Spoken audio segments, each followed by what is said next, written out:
Hello दोस्तों, आप सभी का स्वागत है आपके अपने परिवार द लॉजिकल साइंस में। मैं हूं आलोक सिंह आतिश और आज के इस वीडियो सेशन में हम लोग बात करने वाले हैं RRC group D repeated science question series के चौथे पार्ट की।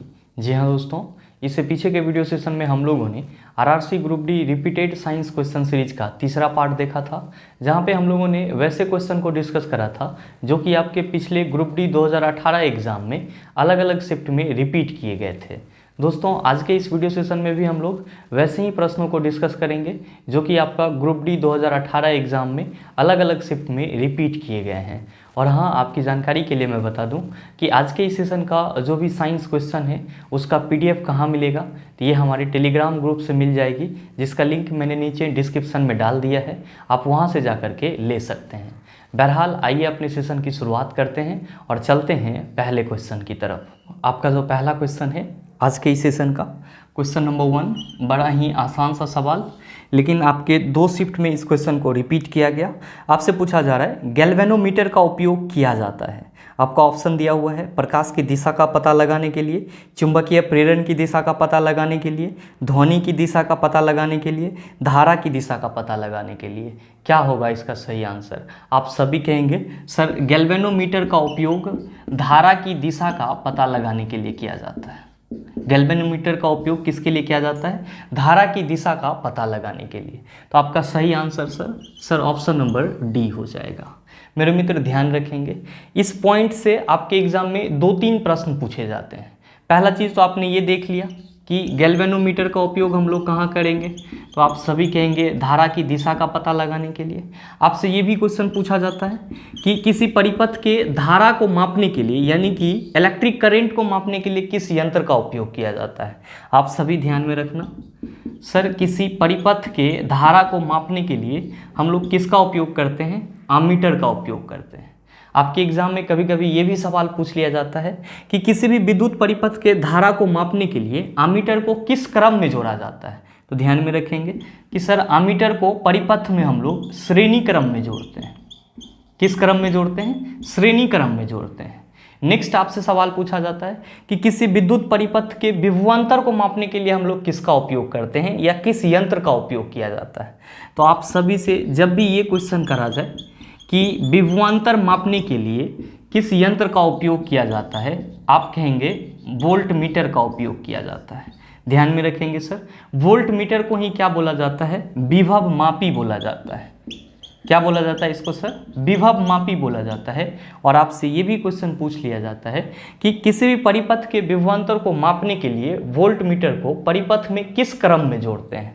तो आप ध्यान में रखेंगे कि वोल्ट मीटर को हम लोग समांतर क्रम में जोड़ते हैं, जबकि आमीटर को हम लोग श्रेणी क्रम में जोड़ते हैं। साथ ही साथ आप ये भी ध्यान में रखेंगे, आपके एग्जाम में ये भी पूछा जाता है कि मल्टीमीटर का उपयोग किस लिए किया जाता है। तो देखिए इसके नाम से ही स्पष्ट है, इसके नाम में ही मल्टी लगा हुआ है, मतलब बहुत सारा। तो ये ऐसा मीटर होगा जो एक ही साथ बहुत सारी चीज़ों को मेज़र करता होगा। आप कहेंगे सर ये किस किस चीज़ को मेज़र करता है? तो ध्यान में रखेंगे मल्टीमीटर जो है ये किसी भी विद्युत परिपथ का धारा मापता है, साथ ही साथ विभवांतर को मापता है, या आप कह सकते हैं वोल्टता को मापता है, और उस विद्युत परिपथ का प्रतिरोध क्या है इस चीज़ को भी मापता है। तो आप इस तीनों ही पॉइंट को ध्यान में रखेंगे कि मल्टीमीटर जो है वो धारा, विभवांतर और प्रतिरोध इस तीनों ही चीज़ को मापता है। उम्मीद करते हैं आप समझ पाए होंगे। चलते हैं अगले क्वेश्चन की तरफ। आपका जो अगला क्वेश्चन है, क्वेश्चन नंबर 2, बड़ा ही आसान सा सवाल। आपसे क्या पूछा जा रहा है? आपसे पूछा जा रहा है कार्य करने की गति कहलाती है। आपका ऑप्शन दिया हुआ है ऊर्जा, शक्ति, दाब, बल। जनरली बच्चे कहाँ पे कंफ्यूज होते हैं? तो यहाँ पे जो लिखा हुआ है कार्य करने की गति कहलाती है, तो इसी गति वर्ड से आप लोग कंफ्यूज हो जाते हैं कि ये चीज़ तो हम पढ़े ही नहीं है। हम लोग क्या पढ़े हैं कि कार्य करने की दर शक्ति कहलाती है।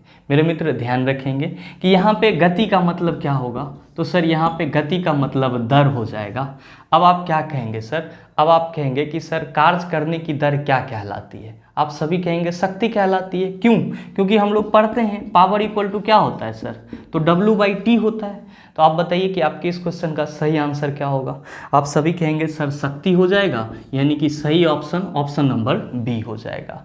मेरे मित्र आप ये भी ध्यान में रखेंगे कि पावर यानी कि शक्ति का यूनिट क्या होता है, तो सर वाट होता है। क्या होता है? वाट होता है।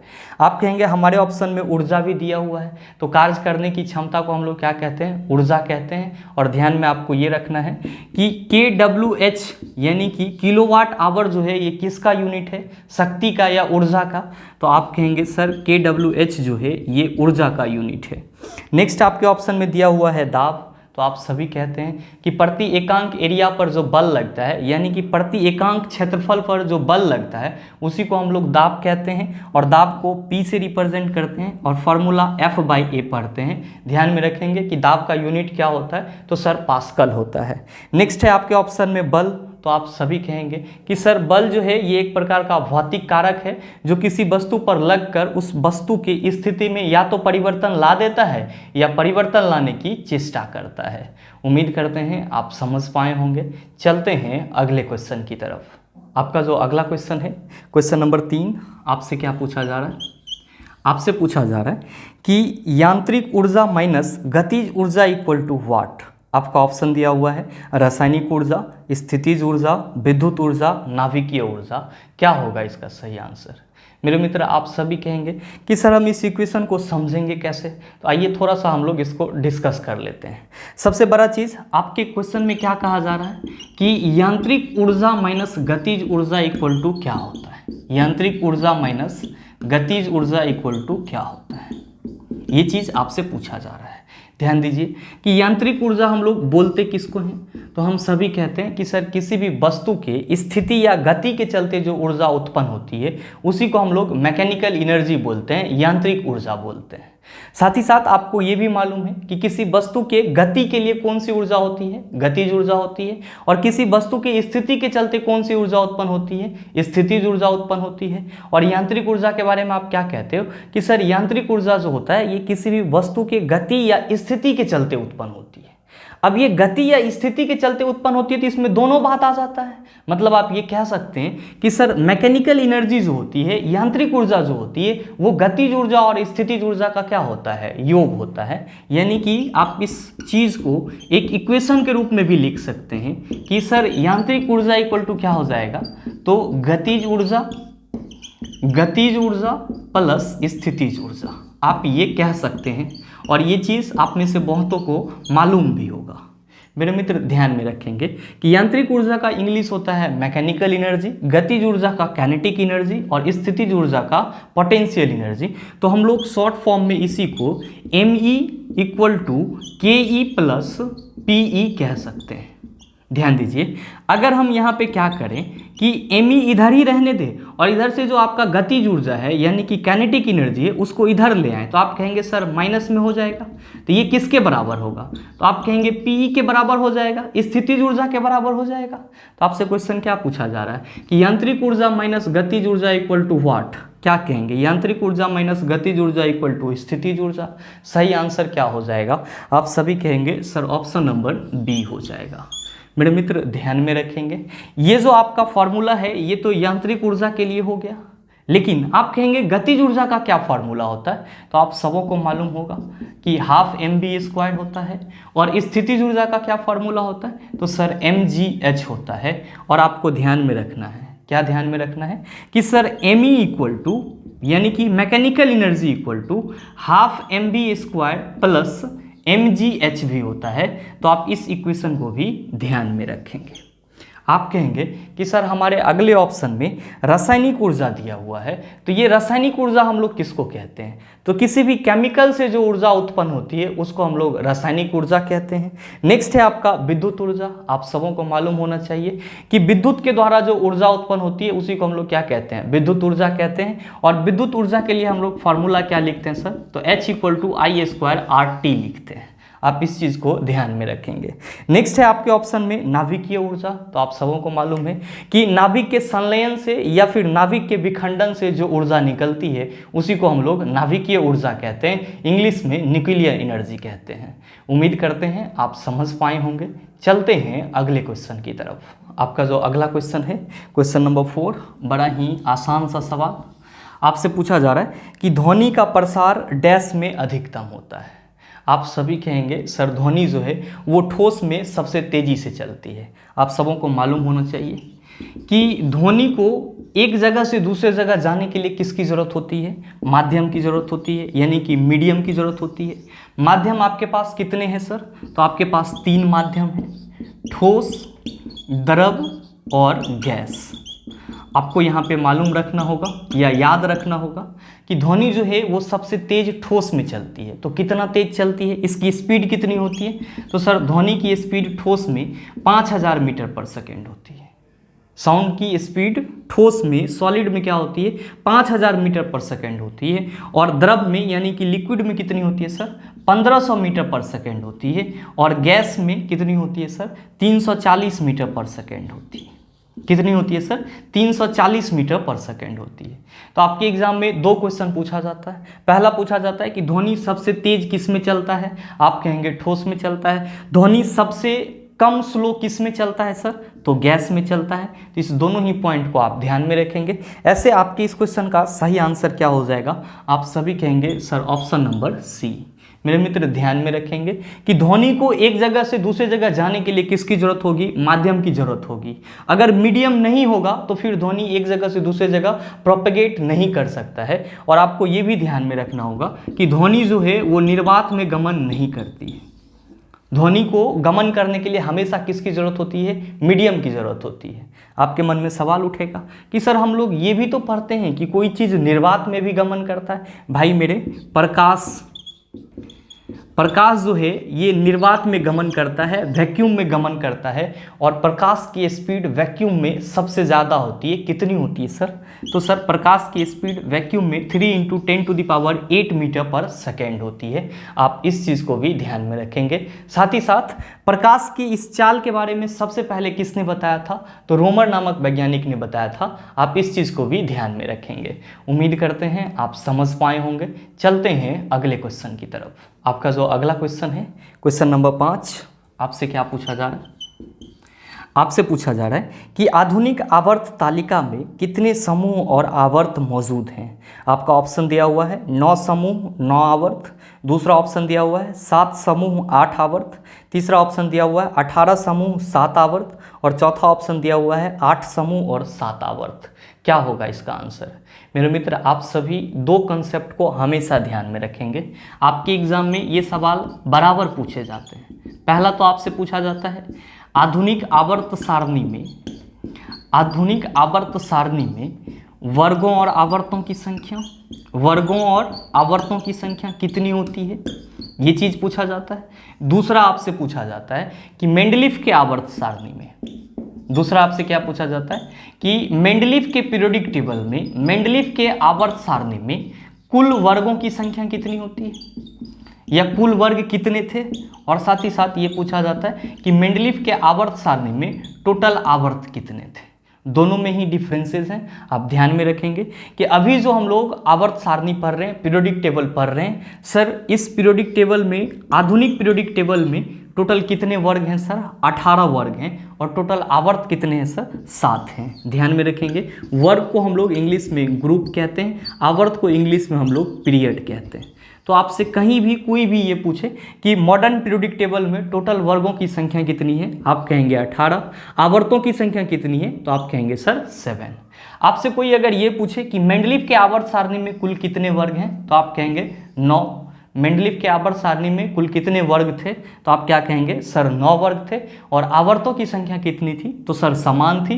जितना आधुनिक आवर्त सारणी में है उतना ही आवर्त मेंडलीफ के आवर्त सारणी में भी था। तो आपसे जो क्वेश्चन पूछा जा रहा है कि आधुनिक आवर्त में कितने समूह और आवर्त मौजूद हैं, तो आप क्या कहेंगे सर 18 समूह और 7 आवर्त मौजूद हैं। तो इस हिसाब से आपके इस क्वेश्चन का सही आंसर क्या हो जाएगा सर? ऑप्शन नंबर सी हो जाएगा। मेरे मित्र ध्यान में रखेंगे कि आधुनिक आवर्त सारणी को किसने बनाया? तो सर मोसले नामक वैज्ञानिक ने बनाया। किसने बनाया सर? मोसले नामक वैज्ञानिक ने बनाया। अगर आपसे ये क्वेश्चन पूछ लिया जाए कि सबसे पहले आवर्त सारणी किसने बनाया, ध्यान दीजिएगा, आपसे ये क्वेश्चन पूछा जाए कि आधुनिक मॉडर्न पीरियोडिक टेबल को किसने बनाया, तब आप कहेंगे मोसले ने बनाया। लेकिन आपसे ये क्वेश्चन पूछ लिया जाए कि आवर्त सारणी को सबसे पहले किसने बनाया, तब आप कहेंगे मेंडलीफ ने बनाया। आवर्त सारणी को सबसे पहले किसने खोजा या किसने बनाया, तो आप कहेंगे सर मेंडलीफ ने खोजा या सबसे पहले मेंडलीफ ने बनाया। साथ ही साथ आप ये भी ध्यान में रखेंगे कि तत्वों के आवर्ती वर्गीकरण के लिए आवर्त नियम सबसे पहले किसने दिया, तो सर मेंडलीफ ने दिया। ये भी आपका एक इंपॉर्टेंट क्वेश्चन हो जाता है। उम्मीद करते हैं आप समझ पाए होंगे। चलते हैं अगले क्वेश्चन की तरफ। आपका जो अगला क्वेश्चन है, क्वेश्चन नंबर 6, क्या पूछा जा रहा है आपसे पूछा जा रहा है कि निम्नलिखित में से कौन सा कार्बन का एक अपरूप नहीं है। आपका ऑप्शन दिया हुआ है ग्रेफाइट, फुलेरिन, डायमंड, कोयला। क्या होगा इसका आंसर? मेरे मित्र, आप सभी हमेशा ध्यान में रखेंगे कि सामान्यतः हम लोग कार्बन के 3 अपरूप को पढ़ते हैं। सामान्यतः हम लोग कार्बन के कितने अपरूप पढ़ते हैं, कितने एलोट्रॉप्स को पढ़ते हैं, तो 3 को पढ़ते हैं। कौन कौन सा? तो पहला आपका डायमंड हो जाता है, जो सबसे कठोर माना जाता है। दूसरा आपका ग्रेफाइट हो जाता है, जो कि आपका एकमात्र अधातु है जो क्या करता है सर, विद्युत का चालन करता है, ये भी एक्सेप्शन है। और साथ ही साथ तीसरा होता है आपका बकी मिस्टर फुलेरिन। बकी मिस्टर फुलेरिन, ये कार्बन के 3 समान अपरूप हैं जिससे आपके एग्जाम में सवाल पूछे जाते हैं। तो आप सभी हमेशा ध्यान में रखेंगे कि कार्बन के कितने अपरूप हैं, 3। कौन कौन सा? डायमंड, ग्रेफाइट, बकी मिस्टर फुलेरिन। मेरे मित्र, आप ये भी ध्यान में रखेंगे कि बकी मिस्टर फुलेरिन को ही क्या बोला जाता है? बकी बॉल बोला जाता है। क्या बोला जाता है सर? बकी बॉल बोला जाता है। और इसमें कार्बन के कितने परमाणु होते हैं सर? तो सर बकी बॉल में कार्बन के 60 परमाणु होते हैं। आपसे क्वेश्चन ये पूछा जा रहा है कि निम्नलिखित में से कौन सा कार्बन का एक अपरूप नहीं है। आप कहेंगे सर ग्रेफाइट, फुलेरिन और डायमंड, ये तीनों तो कार्बन का अपरूप है, लेकिन कोयला जो है वो कार्बन का अपरूप नहीं है। कोयला में कार्बन पाया जाता है लेकिन ये कार्बन का अपरूप नहीं है। तब आप कहेंगे कि सर कोयला है क्या? तो ये एक प्रकार का अवसादी चट्टान है या फॉसिल्स फ्यूल्स, जीवाश्म ईंधन है। कोयला बनने की जो स्लो प्रोसेस होती है उसको हम लोग कार्बनीकरण या कार्बोनाइजेशन कहते हैं। और कोयला का सबसे शुद्धतम रूप क्या होता है सर? कोक होता है, जिसमें कार्बन का परसेंटेज कितना रहता है? तो अबाउट 90% तक, लगभग 90% तक रहता है।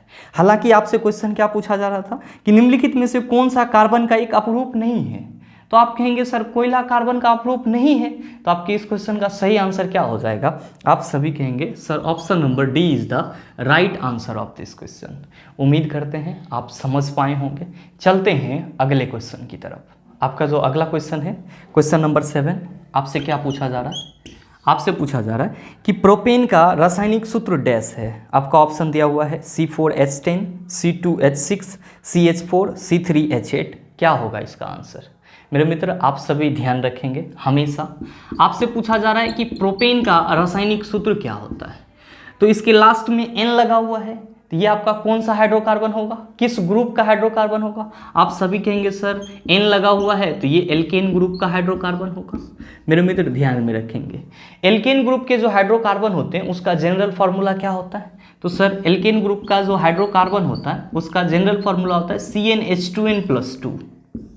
एल्केन का समान सूत्र क्या होता है? CnH2n+2, जहाँ पे N क्या है सर? तो सर N जो है ये नंबर ऑफ कार्बन है।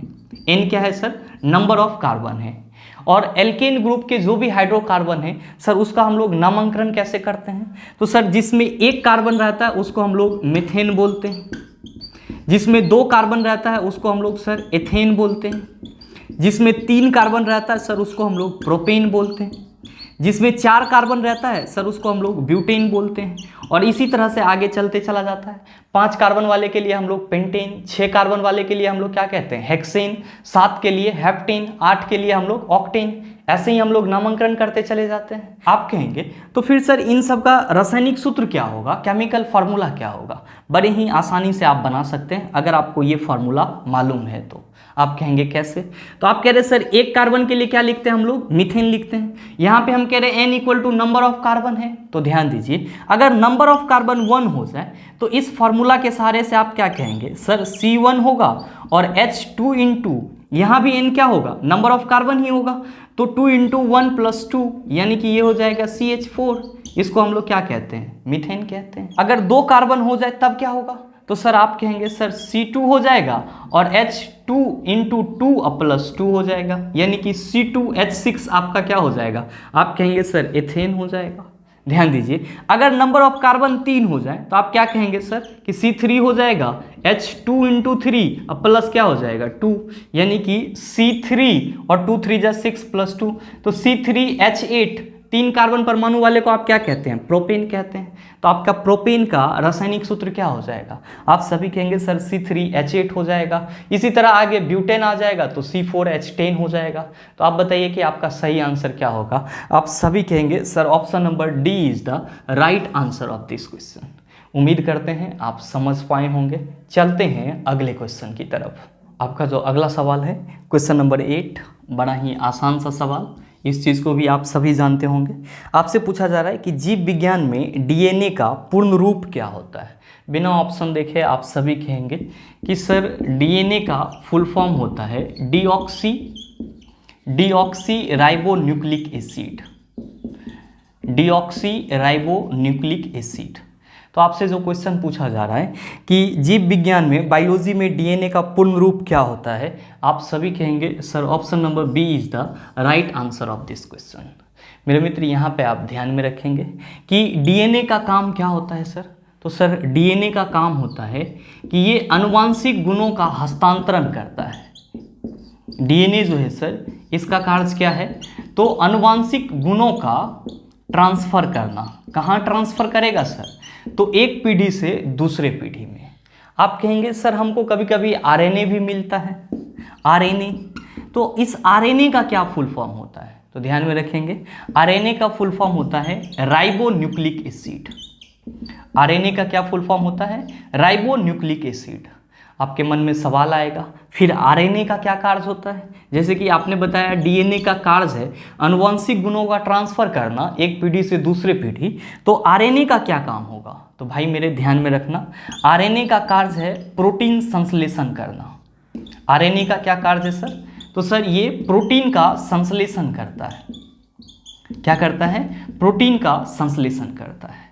मेरे मित्र आपके एग्जाम में कभी कभी ये भी पूछ लिया जाता है कि डीएनए की संरचना कैसी होती है, तो आप सभी कहेंगे सर डीएनए जो है ये द्विकुंडलित होता है, डबल हेलिकल स्ट्रक्चर होता है इसका। अगर आपसे ये पूछा जाए कि आरएनए की संरचना कैसी होती है, आरएनए का स्ट्रक्चर कैसा होता है, तो चला याद रखना कि ये आपका जो है ये एकल कुंडलित होती है। आपका डीएनए डबल हेलिकल स्ट्रक्चर वाला होता है, जबकि आरएनए जो है ये सिंगल हेलिकल स्ट्रक्चर वाला होता है। आरएनए का काम प्रोटीन का संश्लेषण करना, इसका full form ribonucleic acid. DNA का काम आनुवंशिक गुणों का ट्रांसफर करना एक पीढ़ी से दूसरी पीढ़ी, और इसका फुल फॉर्म क्या होता है, तो डीऑक्सी राइबोन्यूक्लिक एसिड होता है। उम्मीद करते हैं आप समझ पाए होंगे। चलते हैं अगले क्वेश्चन की तरफ। आपका जो अगला सवाल है क्वेश्चन नंबर 9, आपसे क्या पूछा जा रहा है, आपसे पूछा जा रहा है कि मनुष्य की आनुवांशिकी का पता लगाया जा सकता है। आनुवांशिकी बोले तो जेनेटिक्स। आपसे क्या क्वेश्चन पूछा जा रहा है कि मनुष्य की जेनेटिक्स का पता लगाया जा सकता है। आपका ऑप्शन दिया हुआ है अफ्रीकी मूल, अमेरिकी मूल, दक्षिणी एशियाई मूल, पूर्वी एशियाई मूल। ध्यान में रखेंगे जब भी आपसे इस टाइप का प्रश्न पूछा जाए तो आप सभी हमेशा ध्यान में रखेंगे कि आधुनिक मानव होमो सेपियंस की उत्पत्ति कहाँ हुई थी, तो सर अफ्रीकी महाद्वीप में हुई थी। आधुनिक मानव होमो सेपियंस की उत्पत्ति कहाँ हुई थी, अफ्रीकी महाद्वीप में हुई थी। इसीलिए मनुष्य का जो आनुवांशिकी है उसका कहाँ से पता लगाया जा सकता है सर, तो अफ्रीकी मूल से पता लगाया जा सकता है। आपसे जो क्वेश्चन पूछा जा रहा है कि मनुष्य की आनुवांशिकी का पता लगाया जा सकता है, आप सभी कहेंगे अफ्रीकी मूल से, तो आपके इस क्वेश्चन का सही आंसर क्या हो जाएगा सर, ऑप्शन नंबर ए हो जाएगा। उम्मीद करते हैं समझ पाए होंगे। चलते हैं अगले क्वेश्चन की तरफ। आपका जो अगला क्वेश्चन है क्वेश्चन नंबर 10, आपसे क्या पूछा जा रहा है, आपसे पूछा जा रहा है रोड और कोन पाए जाते हैं, दिल, फेफड़ा, आँख, नाक, इनमें से कहाँ पे रोड और कोन पाए जाते हैं। मेरे मित्र आप सभी ध्यान में रखेंगे जो आपके क्वेश्चन में रोड की बात करा जा रहा है, इसको हम लोग हिंदी में क्या कहते हैं सर, छर कहते हैं, और इंग्लिश में हम लोग ROD कहते हैं। और जो आपके ऑप्शन में कोण की बात की जा रही है सर, इसको हम लोग हिंदी में शंकु कहते हैं और इंग्लिश में भी हम लोग CONE कोण लिखते हैं। ये दोनों हैं क्या सर? तो ये दोनों ही क्या हैं सर? तो ये दोनों ही लाइट सेंसिटिव सेल है। ये दोनों ही क्या है सर? लाइट सेंसिटिव सेल हैं, यानी कि प्रकाश संवेदनशील कोशिका है। और ये कहाँ रहता है सर? तो रोड और कोन जो है ये आपके आँख में पाया जाता है। कहाँ पाया जाता है? आँख में पाया जाता है। ध्यान में रखेंगे कि शंकु यानी कि कोन जो है ये व्हाइट लाइट में सेंसिटिव होती है। कोन जो है ये कब सेंसिटिव होती है सर? तो व्हाइट लाइट में। जबकि आपका जो छर है, जो जिसको आप रॉड बोलते हैं, ये कब सेंसिटिव होता है सर? तो डीम लाइट में। यानी कि कोन जो है ये व्हाइट लाइट में काम करेगा और जो रॉड है, जो छर है, वो डीम लाइट में काम करेगा। आप ये भी ध्यान में रखेंगे कि आपके आँख का जो कोन सेल है, आपके आँख की जो शंकु कोशिका है, ये किसके लिए रिस्पॉन्सिबल होती है? तो सर कलर को डिटेक्ट करने के लिए। आपके आँख का जो शंकु कोशिका है ये किसके लिए रिस्पॉन्सिबल होती है? कलर को डिटेक्ट करने के लिए, रंग को पहचानने के लिए। इसीलिए हम लोग इसको कलर सेंसिटिव सेल भी कहते हैं। कलर सेंसिटिव सेल भी कहते हैं। और आपके आँख का जो कोन कोशिका है, कोन सेल है, ये मेनली रूप से 3 कलर को अच्छे से डिटेक्ट कर पाती है, जिसको हम लोग RGB बोलते हैं। R बोले तो रेड, G बोले तो ग्रीन और B बोले तो हम लोग ब्लू। तो आप इस चीज़ को हमेशा ध्यान में रखेंगे। रोड और कोन कहाँ मिलेगा? आँख में मिलेगा। किस प्रकार की कोशिका है? लाइट सेंसिटिव सेल है। आपका जो कोन सेल है वो कब सेंसिटिव होगा? तो व्हाइट लाइट में। रोड सेल डीम लाइट में। अच्छा, ध्यान में आप ये भी रखेंगे कि कोन सेल को ही क्या बोला जाता है सर? कलर सेंसिटिव सेल बोला जाता है। और ये कितने कलर को डिटेक्ट करने के लिए रिस्पॉन्सिबल होती है? 3 कलर, लाल, हरा और नीला के लिए। तो आपसे जो क्वेश्चन पूछा जा रहा है कि रोड और कोन पाए जाते हैं, आप सभी कहेंगे आंख में पाए जाते हैं। तो आपकी इस क्वेश्चन का सही आंसर क्या हो जाएगा? आप सभी कहेंगे सर ऑप्शन नंबर C हो जाएगा। मेरे मित्र, उम्मीद करते हैं यहाँ तक के जितने भी क्वेश्चन थे आप उन सभी को आसानी से समझ पाए होंगे। अब इस टाइप के प्रश्न अगर आपसे दोबारा पूछ लिया जाए तो आप उसका जवाब भी आसानी से दे पाएंगे। और साथ ही साथ उम्मीद ये भी करते हैं कि वीडियो आपको अच्छा लगा होगा। अगर आपको वीडियो अच्छा लगे तो वीडियो को लाइक कीजिएगा, ज़्यादा से ज़्यादा शेयर कीजिएगा और चैनल पे नए हैं तो सब्सक्राइब करके बेल आइकन दबा लीजिएगा, ताकि इस तरह के एग्जाम रेलेवेंट वीडियो सबसे पहले आपके पास पहुँचे और आप उसका भरपूर फ़ायदा उठा पाए। मिलते हैं फिर अगले सेशन में, तब तक के लिए best of luck. Thank you, have a nice day.